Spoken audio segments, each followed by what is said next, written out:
वैसे तो दुनिया में रहस्यमयी खबरों की कोई कमी नहीं। पूरी दुनिया रहस्यों से भरी पड़ी है, पर कुछ रहस्य ऐसे भी हैं जिनको समझ पाना असंभव ही लगता है।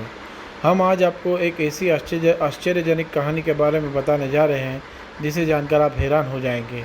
दरअसल आज से 66 साल पहले कुछ ऐसी ही रहस्यमय घटना जापान के एक एयरपोर्ट पर घटी थी, जो आज भी एक अनसुलझी पहेली की तरह है। जापान के एक एयरपोर्ट पर एक रहस्यमय शख्स आ गया था, जो खुद को एक ऐसे देश का नागरिक बता रहा था जो असल में धरती पर कहीं है ही नहीं। इतना ही नहीं, एक बंद कमरे से वो अचानक गायब भी हो गया था, जिसके बाद वो कभी नहीं दिखा। यह घटना जुलाई 1954 की है। दोपहर के 12:30 बज रहे थे। एक यूरोपीय विमान टोक्यो के हेनेडा हवाई अड्डे पर लैंड हुआ। विमान में सवार सभी यात्री नीचे उतरे और चेक काउंटर की तरफ गए। वहाँ बैठे अधिकारी सभी यात्रियों के पासपोर्ट की जांच कर रहे थे। तभी उन्हें एक ऐसा यात्री मिला जिसके पासपोर्ट को देखकर वो हैरान रह गए। यात्री के पासपोर्ट पर टोरेट नाम के एक देश का नाम लिखा हुआ था। जांच कर रहे अधिकारियों ने इससे पहले कभी ऐसे किसी देश का नाम नहीं सुना था। उन्हें वो यात्री संदिग्ध लगा, इसलिए उन्होंने इसकी सूचना सुरक्षा अधिकारियों को दी। इसके बाद उस यात्री को पूछताछ के लिए अलग कमरे में ले जाया गया। अधिकारियों ने सबसे पहले तो उसे जापान आने का कारण पूछा। इस पर उसने बताया कि वह एक कारोबारी है और बिजनेस के सिलसिले में ही यहाँ आया है। सुरक्षा अधिकारियों ने उस रहस्यमय यात्री के पासपोर्ट की जांच की, जिस पर उसके देश का नाम टोरेट लिखा था। उन्हें भी बड़ा आश्चर्य हुआ कि क्या सच में कोई ऐसा देश है।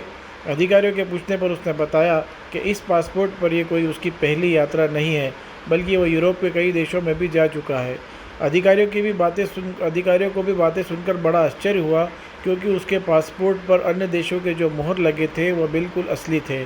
फिर भी वो इस बात को मानने को कतई तैयार नहीं थे कि जिस देश से वह यात्री आया था, असल में वो धरती पर कहीं है ही नहीं। सुरक्षा अधिकारियों ने यह जानने के लिए कि टोरेट आखिर है धरती पर कहाँ है, उस यात्री को दुनिया का मैप दिखाया और पूछा कि उसका देश कहाँ है। इस पर उस यात्री ने अंडोरा नाम के एक देश पर उंगली रखते हुए कहा कि यहाँ उसका देश है, लेकिन उसे ये समझ नहीं आ रहा कि यहाँ टोरेट की जगह अंडोरा क्यों लिखा हुआ है। यह सुनकर अधिकारी और भी ज़्यादा हैरान हो गए कि आखिर यह शख्स खुद को एक काल्पनिक देश का क्यों बता रहा है।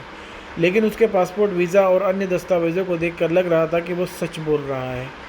अब वो रहस्यमय यात्री सच बोल रहा है या झूठ, यह जानने का एक ही उपाय था, और वो ये कि वह कारोबार के सिलसिले में किससे मिलने आया था। अधिकारियों के पूछने पर उसने उसकी कंपनी का नाम बताया जहाँ उसे जाना था। साथ ही उस होटल के बारे में भी बताया जहाँ उसे ठहरना था। इसके बाद अधिकारियों ने उस कंपनी और होटल से संपर्क किया, लेकिन उन्होंने किसी ऐसे व्यक्ति की पहचानने से इनकार कर दिया।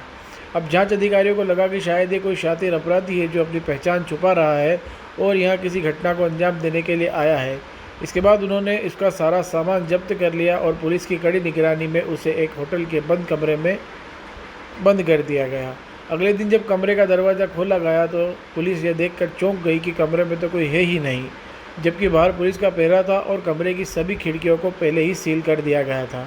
पुलिस को यह जानकर और भी ज़्यादा आश्चर्य हुआ कि एयरपोर्ट पर उसका जो पासपोर्ट, वीज़ा और अन्य कागजात जब्त किए थे वो भी गायब थे।